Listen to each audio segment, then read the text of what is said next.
Good afternoon and welcome to the Pasco Public Facilities District Board Meeting. Agenda packets are available on the City of Pasco's website at www.pasco-wa.gov under the Public Facilities District Board webpage. This meeting is also being televised live on PSC-TV channel 191 on Spectrum Cable in Pasco and Richland, and is streamlined on the city's Facebook page, website, YouTube channel, and Microsoft Teams. Lastly, the public may submit their comments and/or questions by contacting the city clerk. So it is 4:06. Call the meeting to order, and Debbie, if you would please do the roll call. Carolyn Bowdish. Not heard from her, but she may be attending later. Thank you. Leonard Dietrich. Yes. Marie Gillespie. Present. Spencer Gillette. Present. And Mark Morissette. Present. 4 accounted for. Thank you. Item number 2 on the agenda, recognition of visitors, public comments. If the city clerk would please read that. Yes. So the recognition of visitors and public comments, this item is provided to allow the public an opportunity to bring items to the attention of the Pasco Public Facilities District Board or to express an opinion on an issue.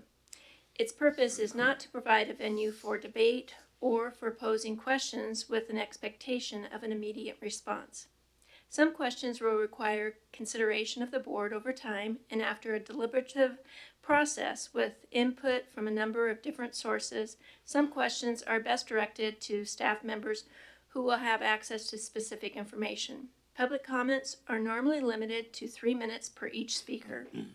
Those with lengthy messages are invited to summarize their comments and/or submit their written information for consideration by the board, PPFD board outside of formal meetings. Thank you. Thank you. Next item on the agenda is the approval of the district's board meeting minutes from January the 17th, 2023. Mr. Chair, I would suggest you actually ask if there is any public comment in case anybody is here. Although there's nobody, might not be anybody this evening, perhaps asking that. So first we'll note that Caroline showed up at 4:10. So Caroline, I missed the bet by 3 minutes. You owe me $20. What was that again, Matt? So asking for, yes, any visitors or public comments? Are there anybody out there on the, watching this online? Debbie? Don't know of anybody, I'm not seeing anybody online. Excellent. Any, you gentlemen?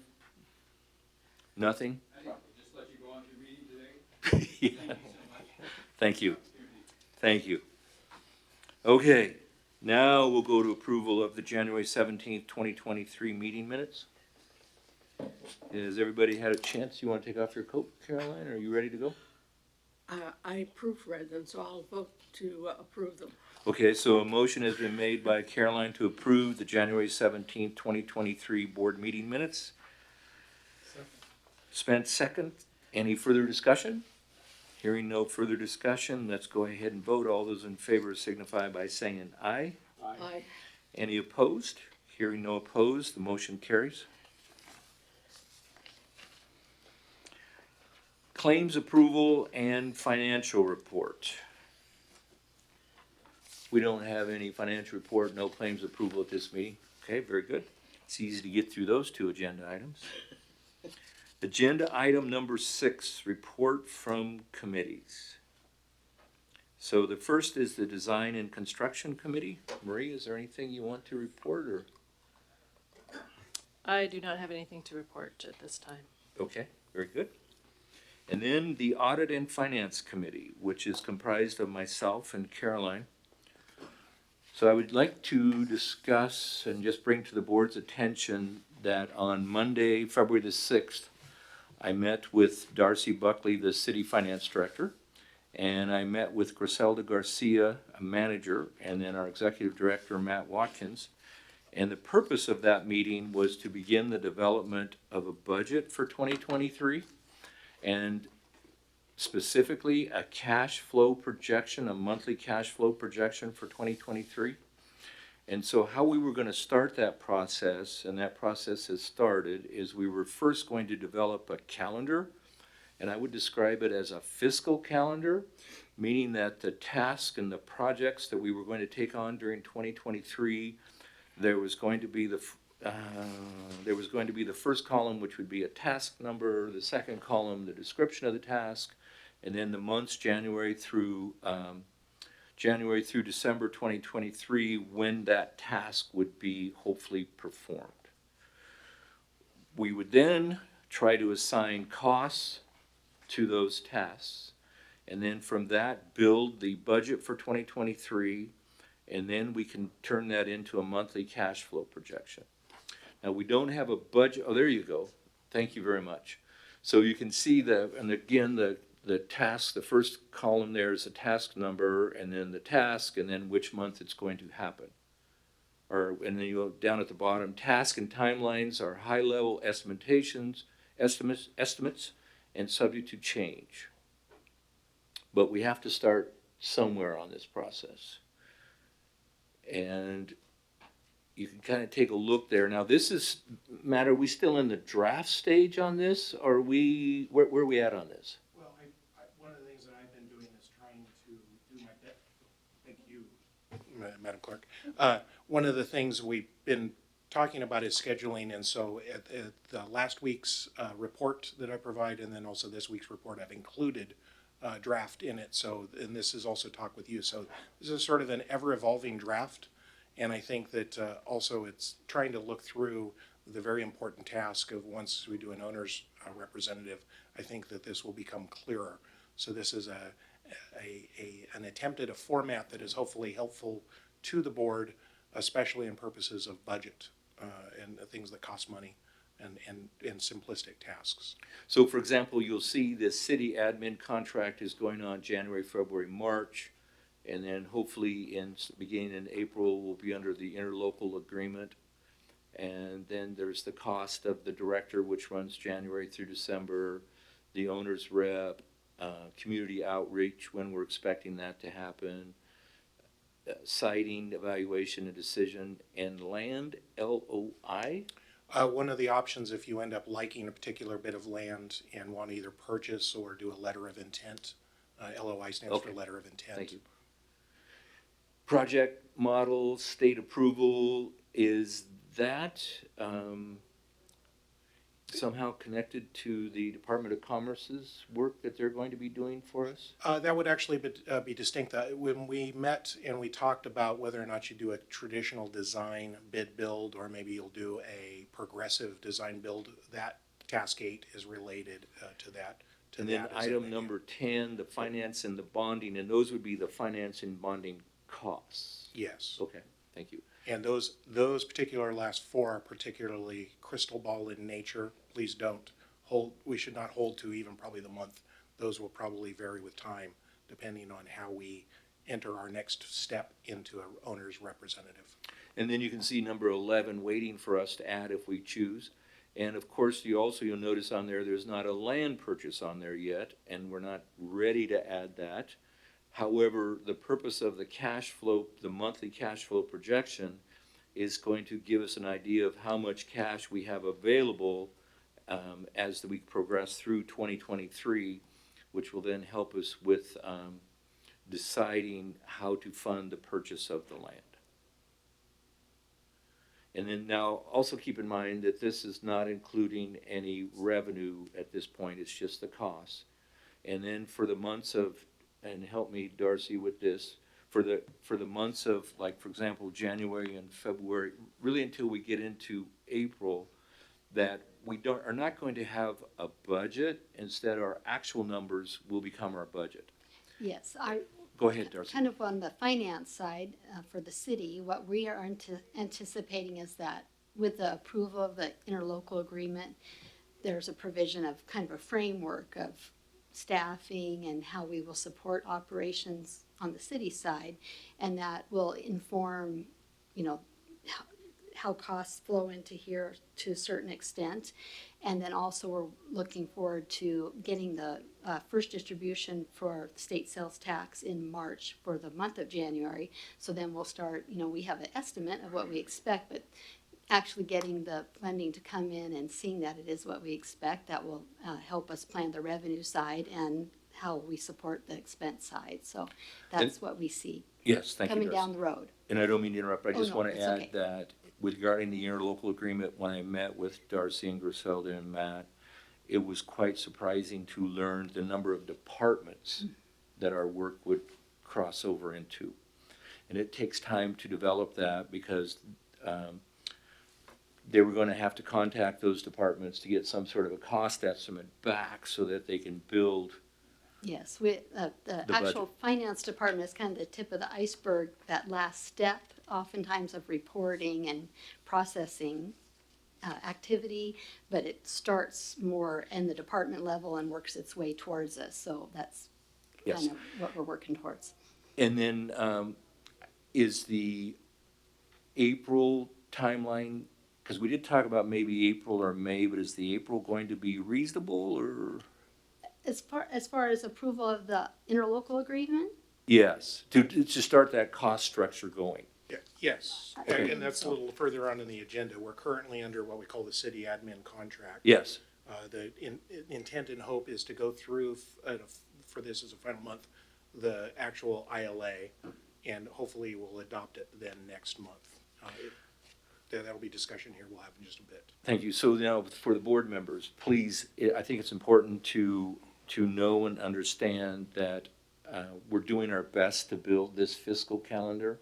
But if there's something that needs to be added that we haven't considered, that, before too long, please let us know, and so that we can add that to the calendar and make sure that we're not missing anything in our eventual cash flow projection. Everybody okay with that? Go ahead, Do we Caroline. get copies of that?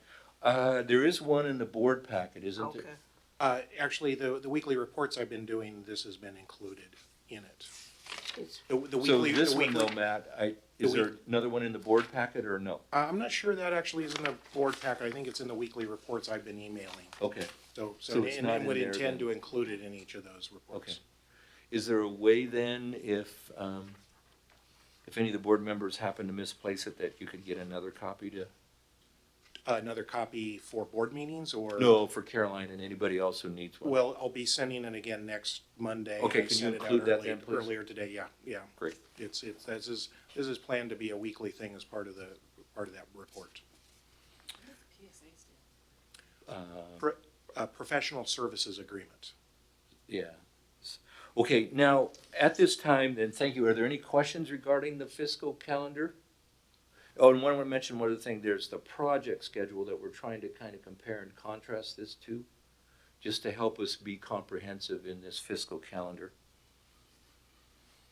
I would like to bring up at this time, before we move away from the reports from the committees, that the Design and Construction Committee is made up of Marie and myself.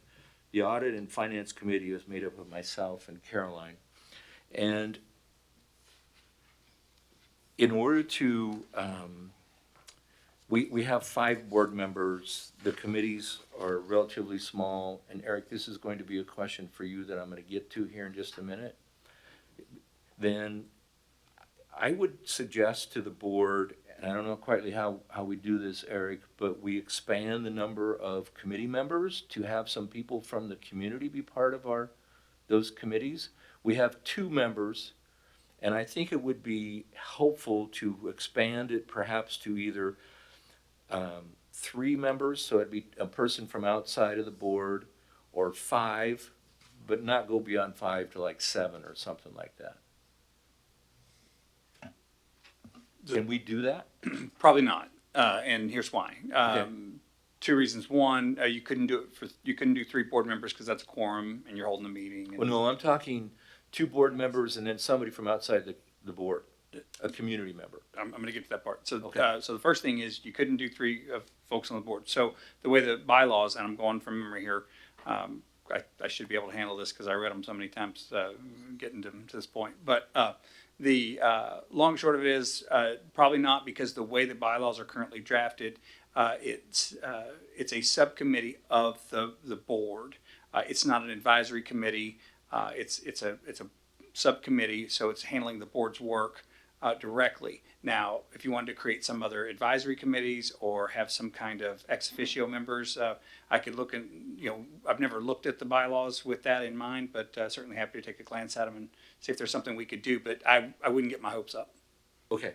Well, I've been brokenhearted before. Well, we've discussed this previously, and I thought that we decided that we could invite community members to maybe this unofficial capacity that you just spoke of to help us, but they wouldn't be voting members or anything like that. That's correct. Yeah, so you could definitely invite folks that you wanted to hear from. You could go forth and do that work. Deep dive a little more into some of these subjects that are going to be pretty intense. And you can go out and get information from whoever you need to do that. They wouldn't actually be working board members of the subcommittee of the board. So can they be at least we invite them on a regular basis to those committee meetings and. Like a mascot? But yeah. Yes, I suppose to, but now you go to the chamber and they have these people who represent other various Absolutely. organizations within the community. Sure. Yeah, and there's we got to get what do you call it, the stakeholders? that would be something that one of the subcommittees of the board would be able to do, would be able to get that stakeholder information. That's different than having those members actually serve on the committee, the subcommittee. So. And also as part of this discussion that at some point in time, many of us on the board are going to no longer be board members. And it would be I think a helpful way to begin a process of bringing along informed committee members who may want to become who can, when a board seat comes open, that they could apply and become a regular board member without having to start over at square one for bringing them up to speed of our work that we've done over the years. Yeah, that's how I've seen it done in other situations. Yeah, that works really well. Okay, so then how do we move it from a probably to perhaps moving this along? Just a minute here, Leonard wants to speak. That's where I was going to hang. Okay, so how do we move this along from a probably to perhaps making this work? I think I said probably not in terms of having folks actually serve other than people who are on the main board serving on the subcommittee. So it would just be up to those committees if they wanted to have certain folks on a consistent basis. Well, I don't know if it would need part to of be those meetings. necessarily, and Marie, please speak up to this, but I don't know if it would need to necessarily be just certain people. Mm-hmm. I would, and this is just me looking in a crystal ball, so I don't want this to become some sort of a policy, but I would suspect that someday after the aquatic center is open and working, that the board members should probably be coming from the users of the aquatic center, as opposed to a person my age. And so how do we develop this continuity in the board to where we have people that are coming in immediately up to speed of what we've been doing? Well, the board can't do anything to guarantee that happens. That's something that informally, if folks want to participate in, they can certainly do. Sure, and I'm not denying that we would not have anybody invited and open to apply for the board position. Sure. But, other than Marie, Ultimately- everybody's pretty either white-haired or gray-haired. Well, ultimately, that's going to, whoever would serve on the board or gets appointed to the board is going to be a council decision, and the more somebody's involved in that in these informal settings, whether they're with subcommittees or coming in and being involved, those are good ways to get involved. But I don't think there's anything currently in your bylaws that would. So being short of not in the bylaws to have a board member, then how do we bring participation from outside of the board? If I might, Please. and I'm going to try his question and make sure that it is permissible. It's, if you have authority to do committees. Yes. Of that. And if one of those committees wants to invite a guest and wants to listen what guests have to say, you have that authority, but it would just be very clear that they are not a voting member of that committee, and wouldn't drive direction, because that is your authority and responsibility by the city council. That said, I think you're also talking about that longer term question as this group shifts from one that's building a facility to maintaining a facility. You're doing your best to know that there's going to need to be a PFD, probably of different makeup than it is currently, and so you're thinking about that. And it probably is good to think about candidates in our community that might be helpful for that. And am I saying, is there anything to prevent this PFD from doing something of that nature? No, that's exactly what I was trying to say. So I appreciate that he was able to say it. So I didn't catch a word. Go ahead. Well, was that helpful as a Well, summary? it's of what you're helpful, trying but to- I think what maybe I rephrase it a little bit here, that I think the Public Facilities Board has basically been in 3 stages. Okay, there was the work up to the election when we were, if I remember correctly, we were educational and informative. Is that correct? Okay. Now the voters have approved it, the sales tax increase, and at this time, this board needs to be in terms of direction and monitoring. That's what we need to be doing. And it's work such as this, how we direct and monitor. After we get done with the facility is open, it's working, then this is just, again, my opinion, my bringing this up to the board, that after it's open and working, that probably the best board members are going to will come from the users of the facility.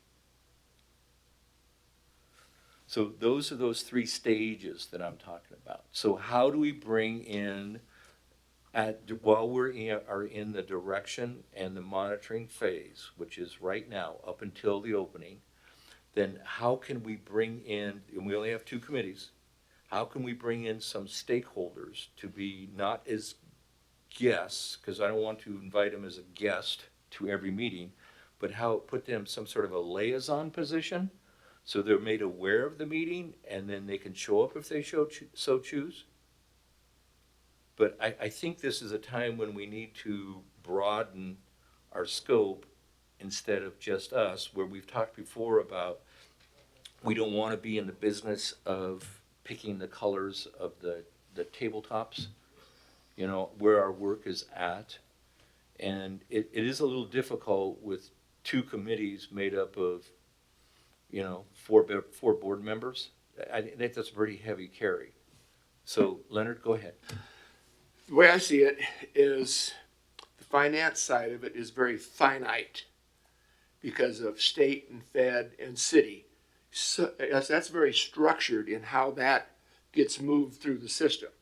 The problem with that is you're dealing with a whole bunch of tentacles out there and getting those all coordinated into the finance department. So the information comes through and flows through in a concise manner. Go to the construction and design side.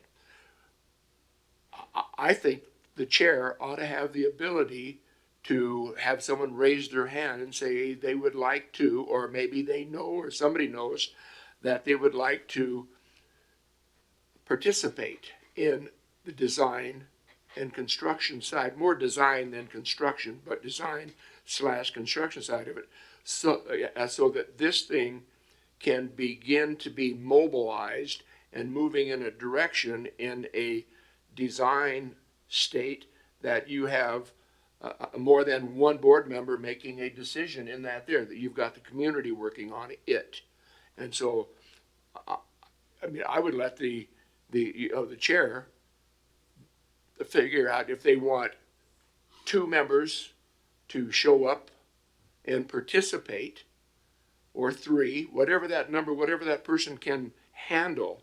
And then that would start the design and construction side to becoming cohesive and moving in a specific direction that is represented by more than just the board.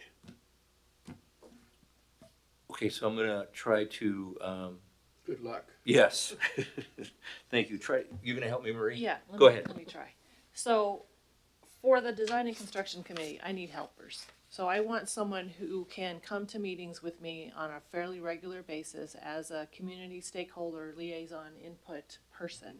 So can the board or the city help us in advertising to the community? We're looking for community input.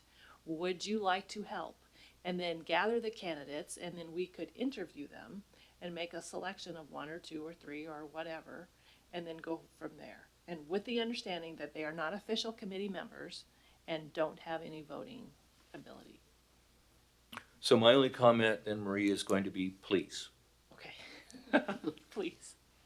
Yeah, we'll look at the bylaws and see what we currently have and then see what it would take for that option. But currently, I'm not aware of any ability, either through the charter or the bylaws, that the board has to create a form to formalize that process. Currently, as the executive director just pointed out, you currently and always have the ability to informally do what you just described. What we're talking about doing is making it a little more formal with regard to actual. It's more of an advisory board capacity, and so I'll look at the bylaws and see if there's something that we can do there to assist the board. Basically, like a working group. It sounds like. Yeah, and if I can interrupt here just for a second, Marie, and correct me if I'm wrong. So I think what she's looking for is something more consistent than informal. Is that fair to say? I mean, so that people would be showing up when you have meetings as opposed to, yeah, I'll be there in September maybe. Right. I think it would be beneficial to have consistent stakeholder input. I don't necessarily think that it has to be so formal. I'm not sure I quite follow the way we're going with this formality thing. Well, okay, so good question. And I consider again that this board to be a working committee of the council. And we're lucky we have just a minute. Hang on, Go ahead. I need to correct you.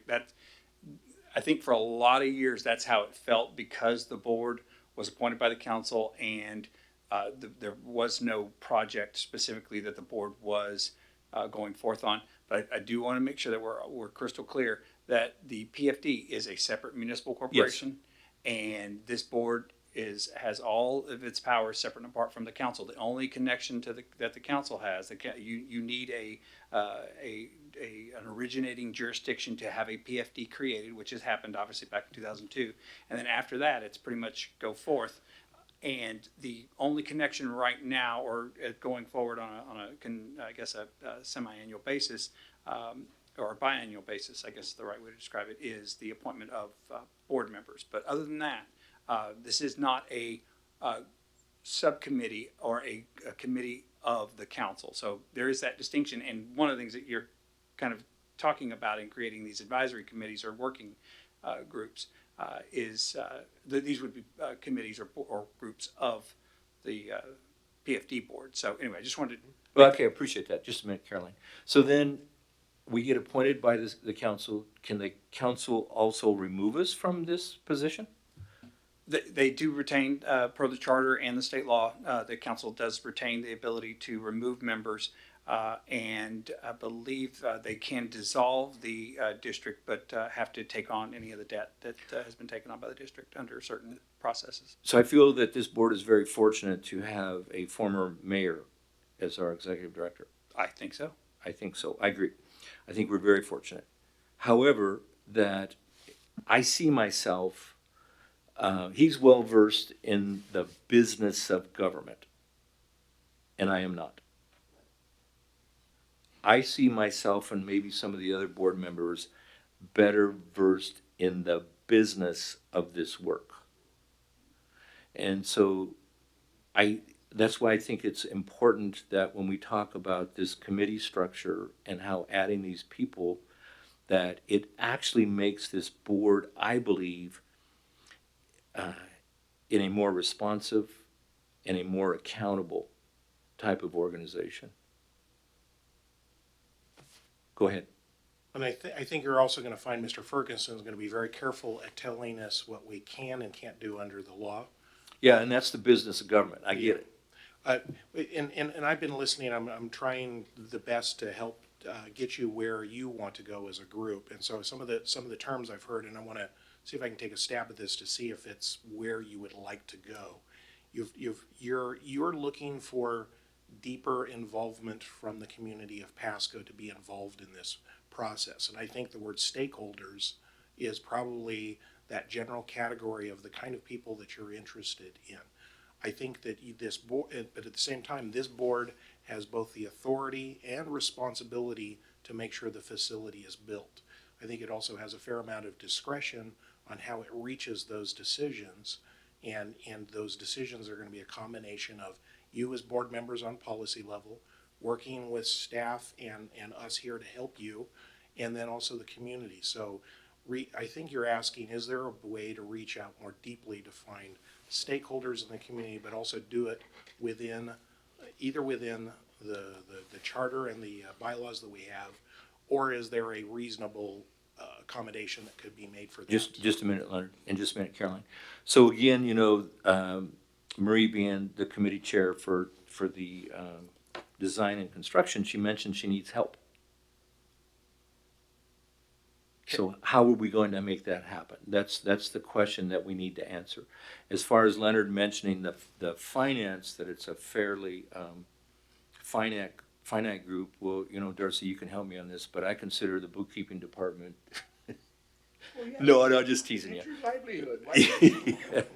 So really what we're talking about at that point is when it comes time for the facility to be operating, how do we allocate the dollars in the budget to the best way to be community responsive? And that's my thinking of what that looks like. In the meantime, between now and then, I agree, you know, between the current board and the city finance department, we can handle anything that probably comes up between now and opening day. But then it's after opening day that we need to be prepared for. Leonard? Yeah, I disagree somewhat with that Okay, comment. that's okay.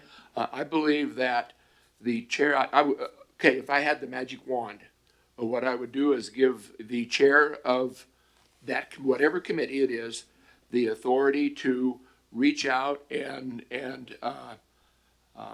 bring in up to 3 citizens, quote unquote, of the city of Pasco to serve on an advisory side of where we're trying to achieve it. These people would be responsible for coming in on a regular basis. When they raise their hand, they're going to meet once a week, twice a week, every day. I don't know what that number is. Okay, so the design side of it can start moving in a direction that this group of us is going to agree upon, and that's ran by the chair. The chair should have that authority to be able to do that, and we don't need to stamp it or anything.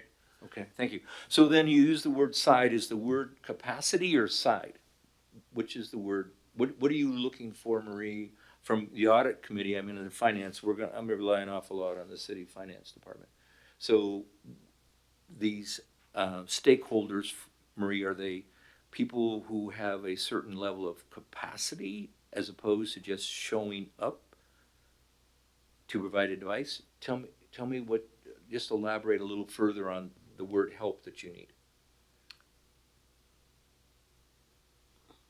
Or are you not ready yet? I can have Caroline talk first. Okay, Caroline, go ahead. Okay, it's a question for Eric. You said that as the bylaws are written now, we can't do what Marie described, is advertise for people who have opinions and hopefully expertise and help us along. Can we amend the bylaws to that effect? Sure, yeah, and what I didn't mean to imply that I didn't.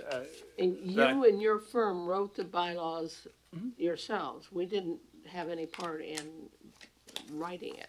But can we amend? Can we write that much? Can we participate that much? Or do we just have to accept what you give us? No, absolutely not. They're your bylaws. Yeah, absolutely. They're how you want to run your business as a board, and you know, as long as they're legal, you know, we can draft those and make those bring those recommendations back to you. But yeah, no, I'm just not aware of any. I didn't mean to imply that there's some kind of prohibition necessarily.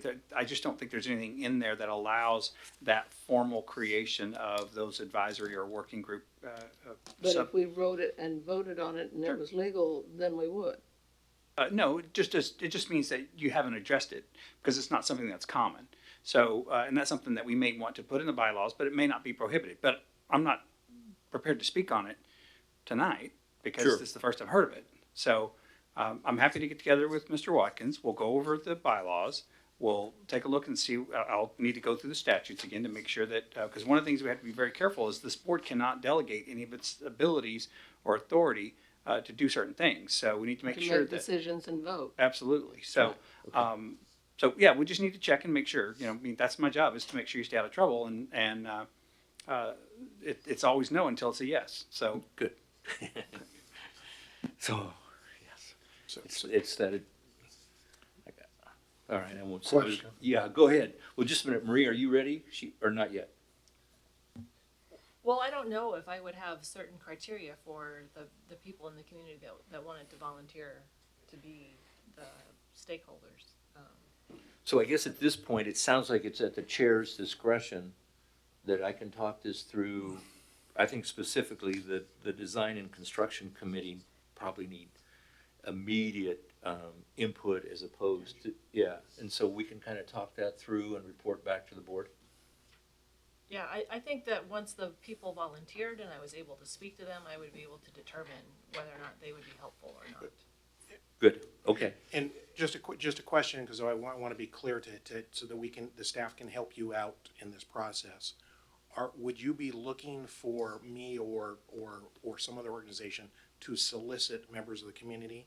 Or do you specifically have some ideas of folks that you think might be helpful in the community? So since I just introduced this discussion, then I think at this point that in particular Marie and the committee that she heads, that we give her a little time to put that thought process together. I would ask that be a question to consider for that committee. Right. And then, because she was talking about how, okay, I should like to meet these people and find out how they're going to fit and work within the committee. And then she will, if I can say this, and correct me if I'm wrong, she's going to be able to recognize how to draw from their strengths. Yes. Okay.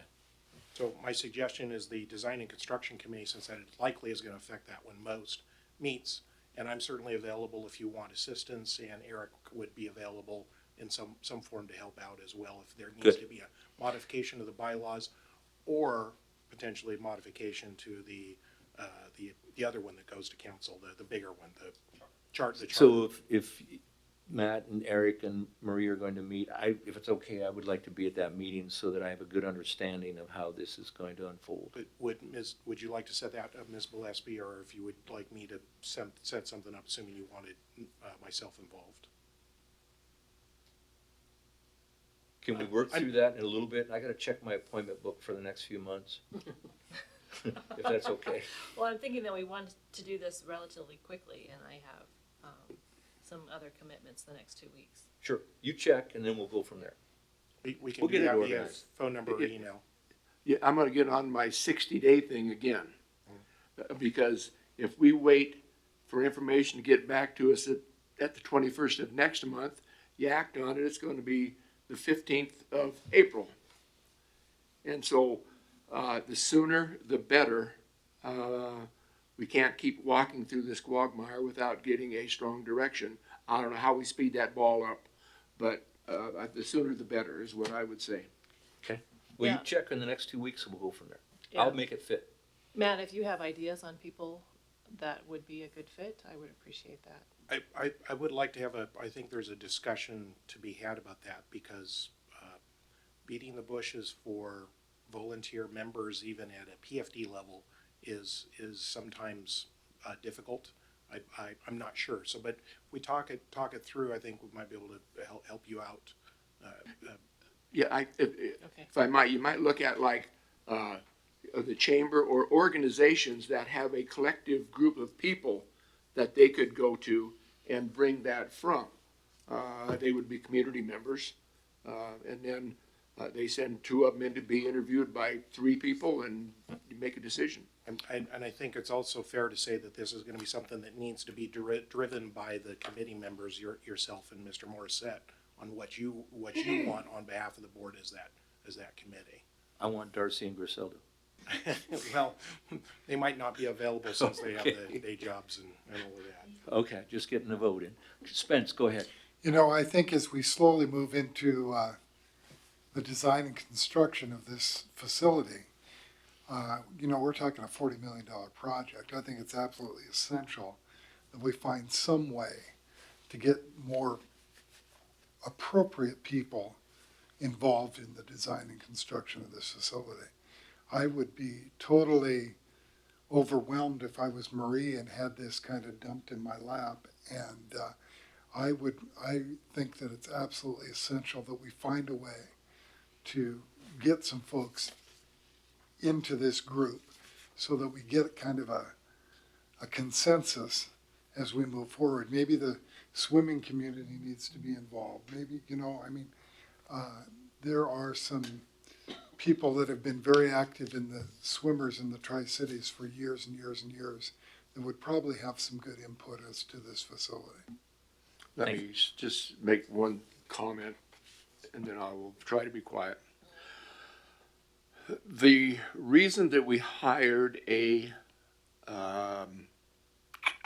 director for this group, so that is all that person would do, is focus on the issues that we're talking about. So, Mr. Director? Yeah. It's in your hands. It's just, you know, in good comments, Spence, because try to imagine your other committee member for Marie is me. That's not very helpful. Okay. I think you got a good answer from Marie. Okay. Any rate, we have some direction there to go forward, and check your calendar, Marie, let me know also, and we'll get something organized. And then Spence, if you're gonna help out, if you wanna, I guess we can't have three of us at that meeting, because then it's a board meeting, so just Marie and myself, and we'll go from there. Okay. So, thank you, I knew that wouldn't take long. Item number 7 on the agenda, which is old business and update of proposed interlocal agreement with the city of Pasco. Matt? And the that city is staff. me tonight. If Zach were here, he would present, but Zach was unavailable this evening. And I'm gonna take a stab at sharing what hopefully is the last draft for the interlocal agreement. I think we've been calling this Interlocal Agreement 1.0, anticipating that we need to do this and it's about ready. If we need to modify this in the future as we go through this process, we can. So the latest with ILA 1.0 is in your packets. I'm going to just briefly summarize the points that I think staff of Pasco have been doing a diligent job understanding the scope of what the PFD is and what it's going to become in the future. So it is a refinement to what has been a practice for a number of years. Specifically in the contract, it shows is a base floor of anticipating about $10,000 a month to do these base level things that include services from the city clerk from a public records perspective, and there's several bullets in the agenda. The city attorney certainly is involved. The city manager or their designee, which has essentially been Zach and or Dave Zabel's been coming to these things as well, provide a variety of level of services. Also the finance directors. So we know those are named and listed in the interlocal agreement, but critically there's also a section 5, other city officials, employees, or agents providing special or specific information. I think that's the placeholder to show if we need other city resources, including public works or human resources in the future, that'd be under section 5 of that area. There's a section for payment and services that is outlined in Appendix A that breaks out the estimated time for each of those categories that comes up to specifically to $9,500 a month. But then there's also specifically some of the things that probably would not be covered under that base rate if things come up that are optional, things like their records requests if finance has to do some things above and beyond the stuff that's in Exhibit A, and that sort of thing, and those would be on a build as needed basis. That can't tell you what section B would be, but would have very well imagined that as this process goes through, you'll see if the billing varies from the 9,500 a month. There should have a bearing on what the board has done at its meetings and asks city staff to do. These in broad strokes are the interlocal agreement that Zach and staff have been working on for a number of months. Believe that it, unless there are significant changes that the board would like tonight, would suggest adopting it for the April meeting and work under the new ILA 1.0 framework. I'd say that's the summary then of the ILA. Also noting, since I know that Darcy worked on this substantially, she can augment anything that I've either missed or answer questions as well. The only thing I'd add is we did try to really consider what we anticipated the needs would be before they came so that we could have a good foundation and not have surprises in your billing. So we kind of looked at what we thought would happen, tried to put the amount of hours we thought would be in a base rate on here, so you had a good foundation moving forward. So, and considering that it's all new a little bit in the past, as you all well know, we haven't done this, and so we're moving into new territory of supporting what was noted as a big project, and we want to be there to provide the support that's needed. Darcy, all we can do is try. And, you know, and in budgets, there's going to be variances between actual and budgeted, so just appreciate your effort. Hey, I have a question then regarding old business item A and B and C. So if this is a proposed interlocal agreement, and then we have these two resolutions, now, are we going to vote on these resolutions tonight before we've got an approved interlocal agreement? It's okay to do that? Yes, so you're currently under the charter, which has the district that utilizes the city staff services. The ILA is a much more formal process going forward, as we've used it over the last however many years. It's fit the needs, but at this point, the goal of the ILA is to further define what exactly the district is going to be needing and what exactly the city is going to be providing. So should we try to vote on this interlocal agreement tonight? No. No. Do we have to or not? You can't. You can't. Can't nor required to. B and C can be acted on by themselves. So then I signed and Carolyn has, and to here on her chair, these resolutions. And then as far as this interlocal agreement is concerned, I sign it tonight and no. Tonight, this is an update to that. It just seems kind of odd. We're going to approve motions that are like page 13 of 37 and 14 of 37, and we're going to approve motions without having an interlocal agreement in place. It just seemed odd to me, but if that's what it is. That's because what it your is. current charter covers those. Okay. So yeah, your current charter, as drafted, covers the ability for the city clerk and myself to go forth and draft these things and put these in front of you, because that's how we've done it since 2002, since the charter's been in place. Okay, and then going back into some of these, the RFQs and things like that, do these need to be signed by an officer or the board, or are we giving Matt the authority to sign those? Because right now it says Matt's name. Yeah, so it depends on what the resolution says. If the resolution says that it's a delegation, a resolution authorizing the executive director to sign whatever agreement, the board retains the ability to enter contracts. So that's why these items are in front of you to approve. So and then his authorize. ability to sign these things will be kind of limited to a case-by-case thing. Absolutely. We're not giving absolute permission. No, Okay. no, it's just for those items. And Okay. the only other thing I'd mention in the ILA is you'll notice that Section 3, payment for services, while legal services are included into the description of the services that are provided, the portion right under Section 3, payment for services, city attorney services rendered for the district shall be charged in addition to the above monthly charged and billed separately. So And that's because those fluctuate quite dramatically. Some months it's $50, and some months it's $3,800. So there's no way to really guesstimate what that's going to be. So that's why those would continue to be billed separately. So I just wanted to make sure that that was highlighted. Is there, and I don't trying to move this thing along in too quick of a fashion here, but is there any further discussion on the board regarding the proposed interlocal agreement, or anything more that Eric or Matt need to make us aware of? Or is it something we can, go ahead, Marie. So Exhibit A lists the number of hours and each type of support that we're going to receive. So does that mean that we are going to track those hours? And if we are over, we will be charged, and if we're under, what happens then?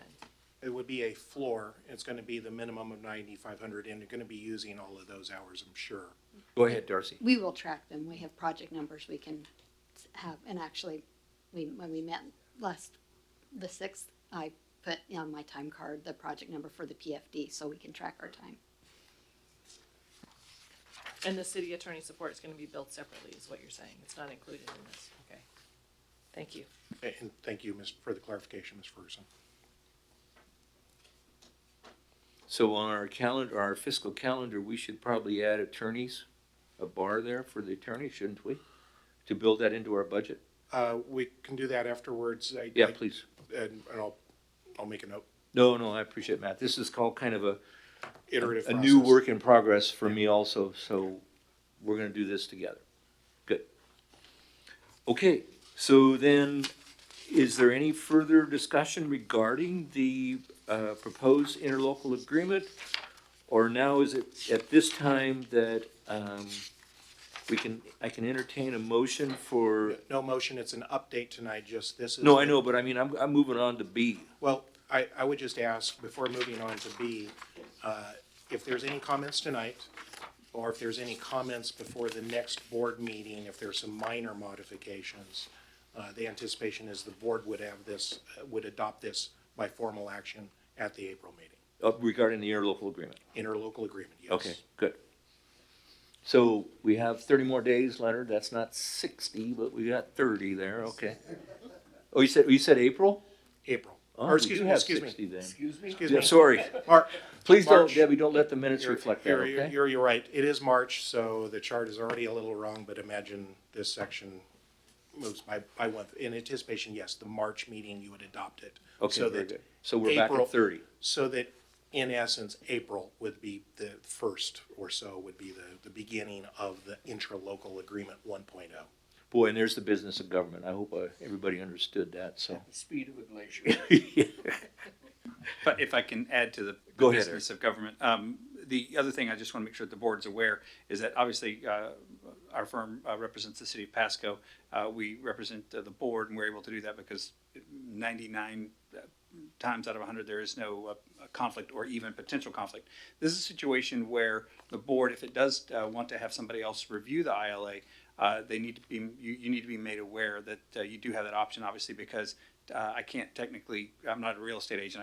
I can't advise both, right? So in this case, so I do want to make sure that the board's aware of that. That is something that that has. It's funny because it's not something that usually comes up, and it's something that I think really kind of just kind of came to the forefront of my mind, that I want to make sure that the board understands that there are attorneys out there, and I can certainly put you in touch with one who does a lot of this type of work when there are these types of potential conflicts. It's not that there's an actual conflict, but that there could be a potential one, and we can get the agreement to somebody to have them review it on your behalf if that's something that you so desire to do. But I need to make sure that you're aware of that that there's that potential conflict there. So for CPAs, we have this level of this ethical we're supposed to be independent in fact and in appearance. Mhm. And so you may be independent in fact, but it's this appearance thing that you're a little concerned with. That's correct. Okay. So having said that, then does the board think this matter rises to the level where we want to get another attorney engaged to review this, or do we move forward with what we have? I suggest we move forward. Okay. Everybody else? Yes. Yes, and I'm wondering, is it necessary that we wait until next month's meeting, or could we move forward now? And Mr.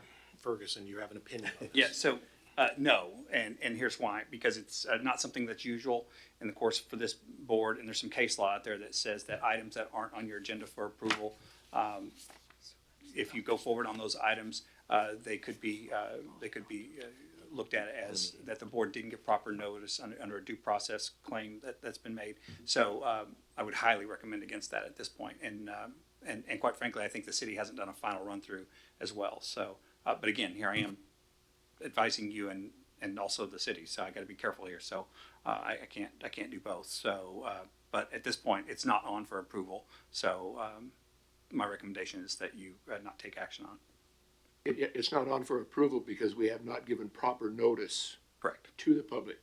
Correct. So the proper notice happens when? The agenda for the next meeting. All right. Then, at this time, then, is it okay to move on to old business, agenda item 7B, which is the approval of resolution number 2023-01? Is that okay? Are we at Yes. that point, or? Yeah, and the next two are similarly related. One is prep for the other one. So I actually had asked Mr. Ferguson to bring us up to speed on the approval to do a services provider process. So, yeah, so you've heard me talk probably quite a few times, more than you probably care, but 3557 is the RCW title or chapter that PFDs fall under. And one of the things that's fairly unique to PFDs is service provider agreements, and they're specifically called out in the statute. I'll read it to you, 3557-070. It's fairly short. Service provider agreements. The Public Facilities District may secure services by means of an agreement with a service provider. The Public Facilities District shall publish notice, establish criteria, receive and evaluate proposals, and negotiate with respondents under requirements set forth by district resolution. So this is kind of one of the growing pains that we're going through with regard to we haven't had a need to do this before, really. And so now we're trying to go through it and figure out exactly how we do that. So that's why we've come before you with a resolution to kind of lay out that process. Now, this is more of a belt and suspenders kind of approach, because one of the things that's not clear when you read the statute is whether that process or that resolution that the district must pass to do these, to shall publish notice, establish criteria, and evaluate proposals, and then negotiate. It's not clear whether that needs to be done generally in a general resolution for how the board's going to conduct its business, or if that needs to be done individually. So, in an effort to make sure that we're making sure we have belt and suspenders, I've put together a resolution to do that generally. And then in this particular case, moving forward, it sounds like we're also going to do that specifically with the next item. But just in case, I want to make sure that we're covered because this board doesn't have any of those things in place yet. So this will be a resolution to basically implement that portion of the statute that this was the process that you will follow when entering these service provider agreements. So then, Eric, you're saying this resolution number 2023-01 is this general That's correct. authority that the board is giving to itself? No, it's the adoption of the authority that the statute requires. Okay, and then 2023 we'll get in, 02 we'll get into the specifics That's correct. of the owner's representative. Okay, very good. So then at this point, entertain a motion, and you can read from your agenda the motion if you would please read it as such.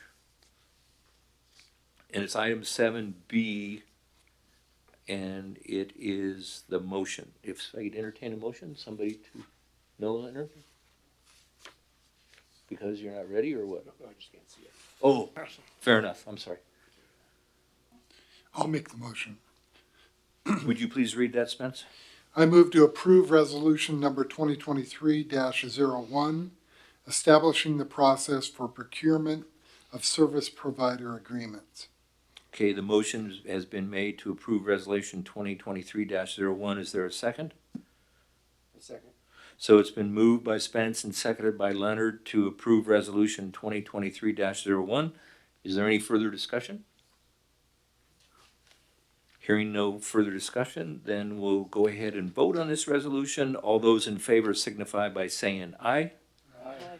And opposed also signify by saying aye. So the motion carries. And congratulations, that's the first resolution you've done in a while, and did a very good job on it, and the process. Thank you. Thank you.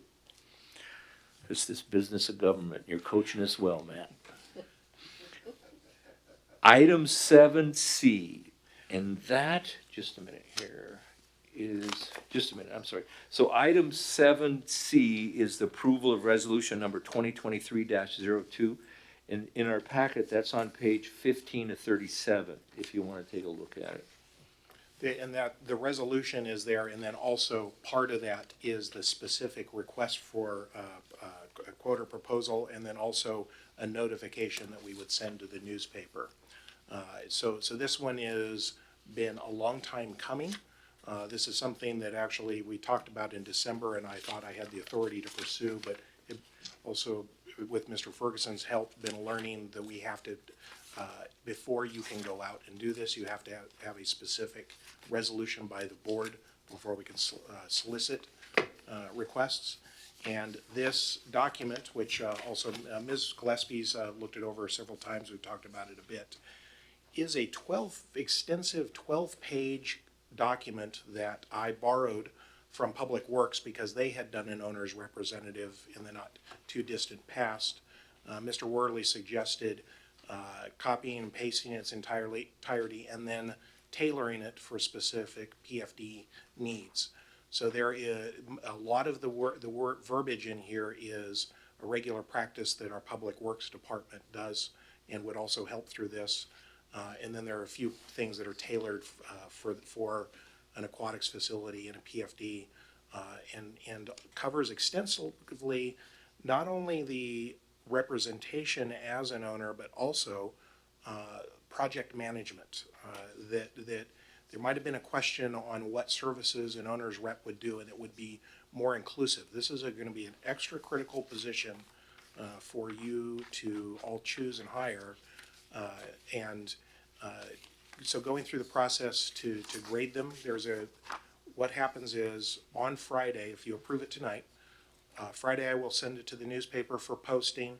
There's a link to the city's website. They have 3 weeks to respond with a very specific response that goes over against a variety of grading criteria.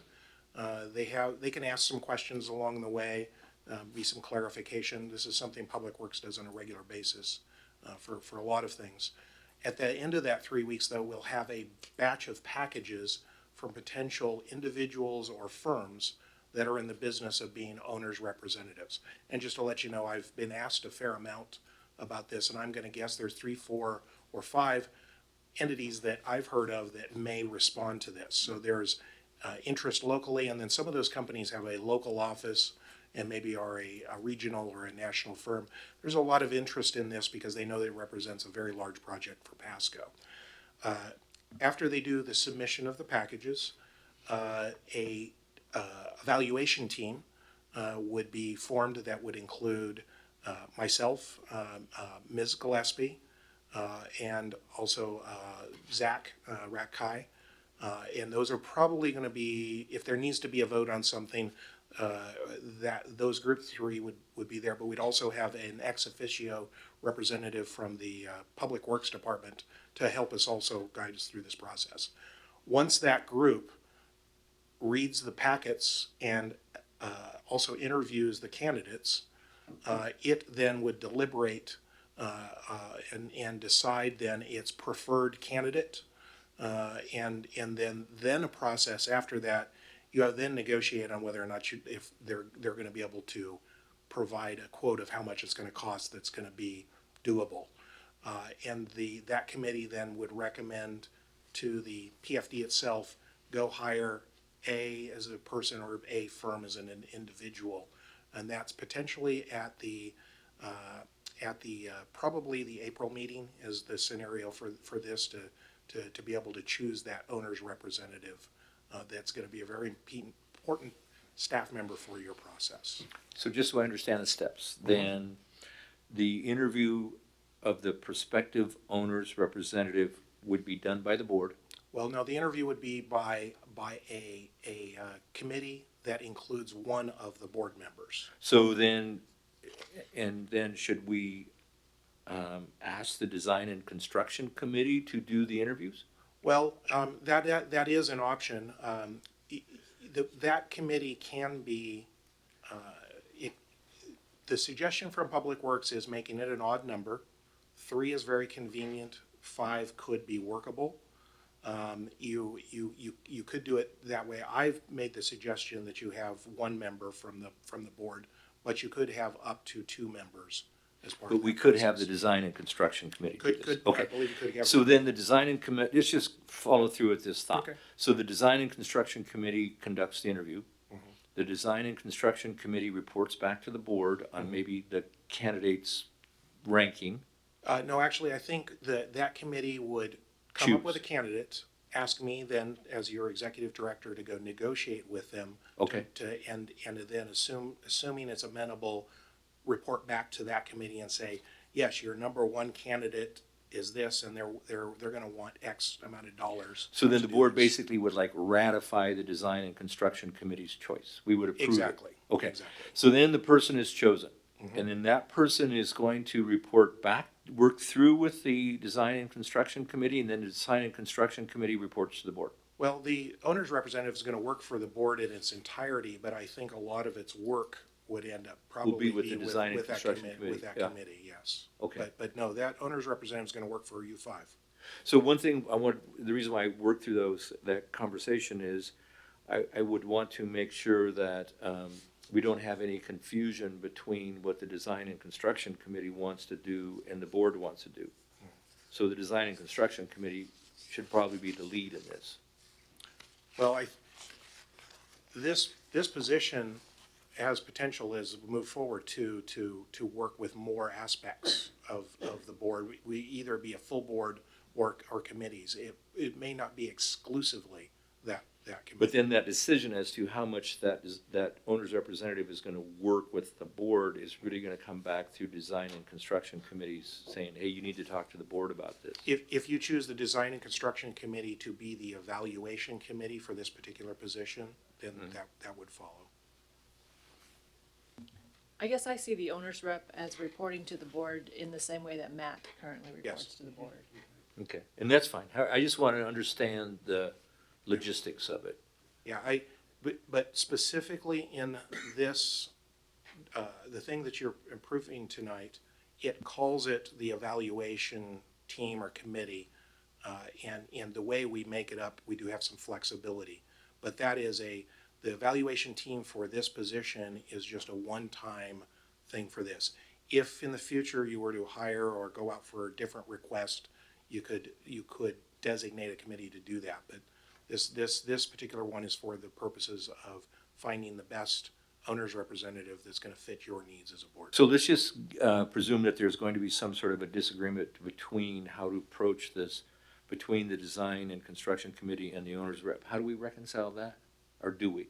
Or how does that happen? Or is there even think?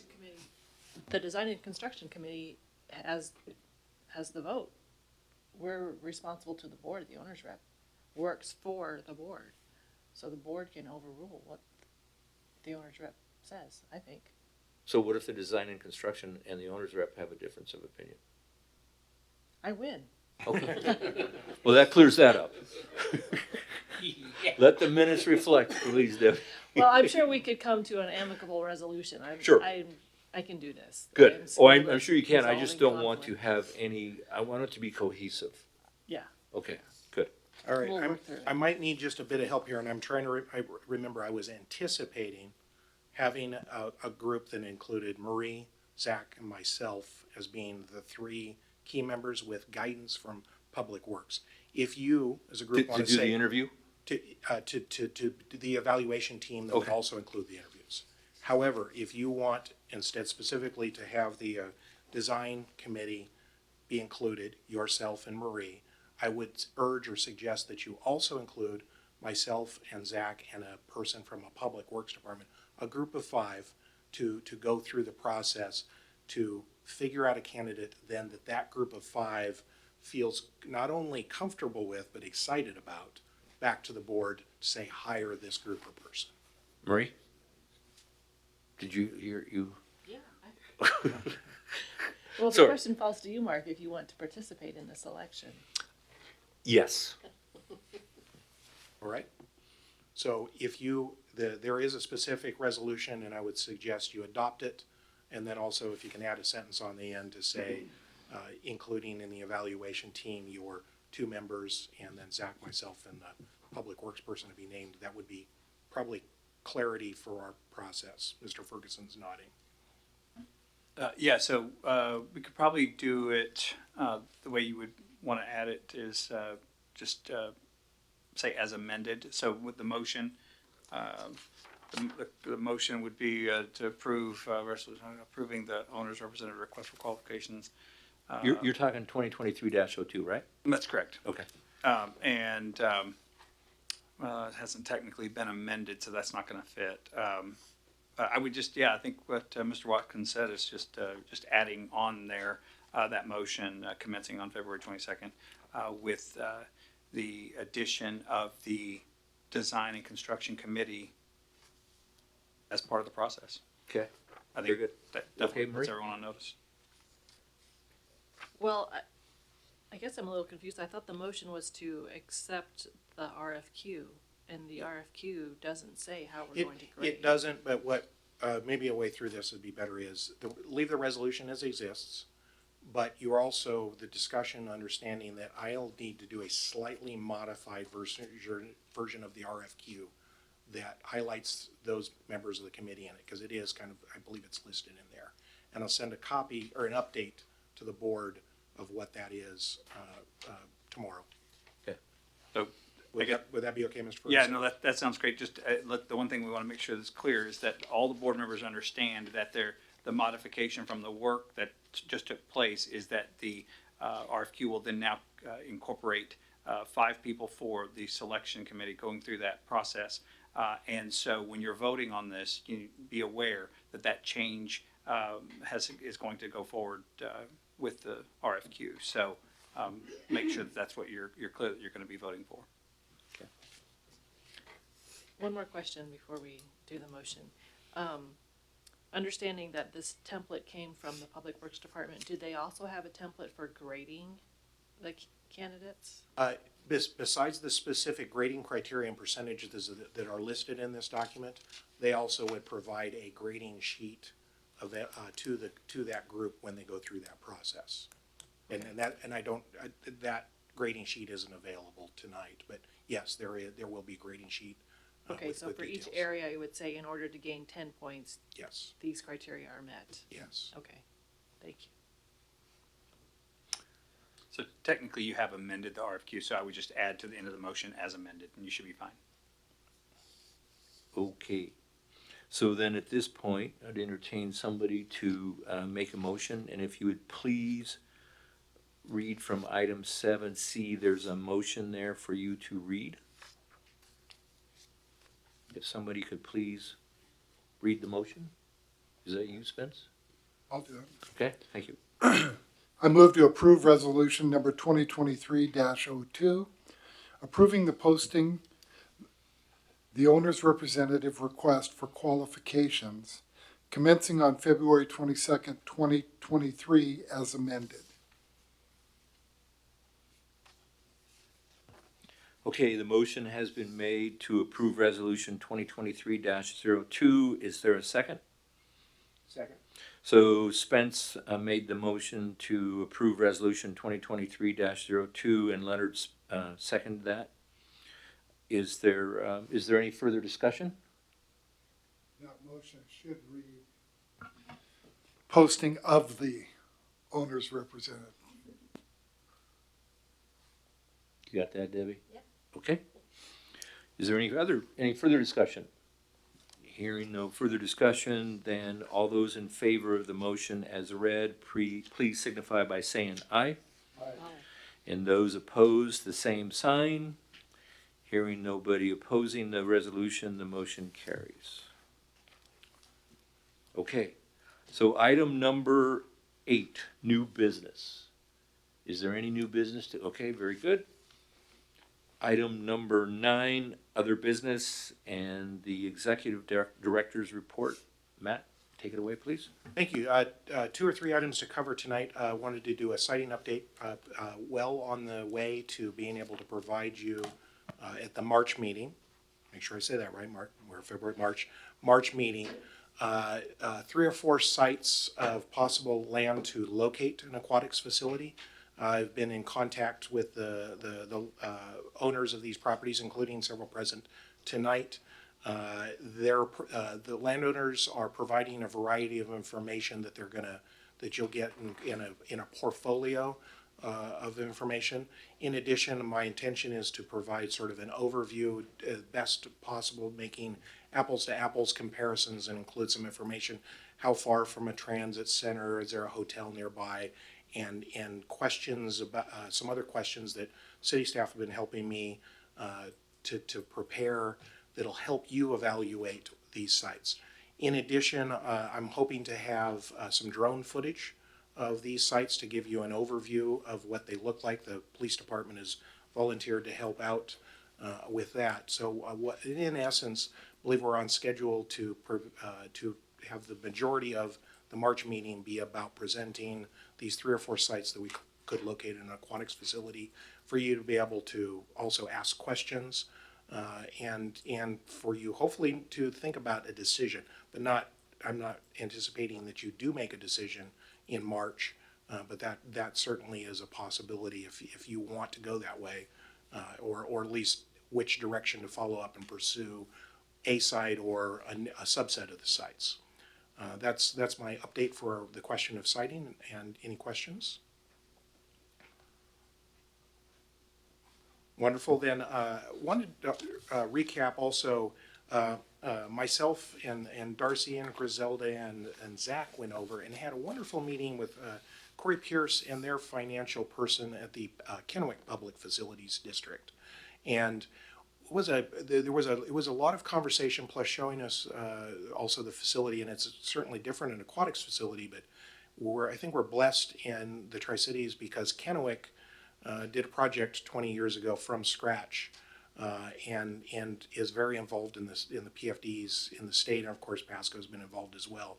I think it was helpful to us in finance as well how they did things, and part of that conversation also they talked about what the PFD was when it was first started, and then a shift as they got to where they were going to be a point where they were going to actually have a facility, of what board representatives might be better for an operational facility. So they actually went through that very question themselves. I think that it was helpful from a financial perspective because there was also a relation with the city of Kennewick in that case. So I think it kind of was a learn their chronology, learn a few tips or ideas of how we might do things generally, and also maybe some pitfalls and that sort of thing. It was helpful from a staff level to understand what they'd done across the river. And also they said if there's anything they can do to help us, Pasco Public Facilities District, they were on board to help us as well. So that just it was a good meeting. Good. I'm glad you did that. Any questions? Go ahead, Marie. Well, is there anything from that meeting that we need to know specifically, or are you going to write a little report so that we can save it for the future? There's a suggestion that I would have. I'm not sure I'm going to have a specific report because I think it was more from a staff perspective, but I think there will, as we come up some of those questions about stakeholders and all of that, I think there's some opportunity there, and I don't know how to address it tonight, but yes, I think there will be some follow on from that. Specifically also, this was kind of an interesting way to meet. Corey said, welcome Pasco PFD. We in the Tri-Cities have like 5 of the 15 PFDs in the state, which was kind of interesting to think about it in terms of that. And of course that includes the Tri-Cities PFD, which is not really a factor now since we're going, but there are still 4 active PFDs in the area. And there's going to be a state gathering in this fall. Kennewick has volunteered for that, so I would suggest this fall, all of the Pasco PFD members who want to be present to go to the state PFD convention here on our home Tri-Cities. And I think there's going to be a good opportunity to talk with other PFDs around the state as well. So just a kind of a follow-up comment from myself and for the Public Facilities District.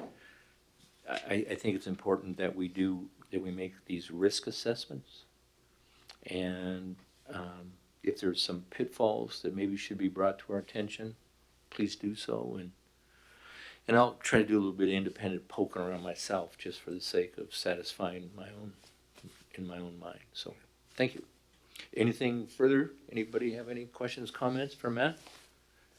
If not, and we're not going to be in executive session today, there's nothing to discuss there. So then one last thing, Debbie, if you could just please let us know when our next board meeting is going to be. Certainly, let me look that up here real quick. Go ahead, Leonard. It's the 21st. Okay, is that what it is? Oh, March? yes, March 21st. So March the 21st, Thank you. right here at 4 p.m. again. So it is go ahead. Yeah, roughly 4 p.m. So then it is 5:28, and I'll call the meeting adjourned until we'll see everybody March 21st. Thank you.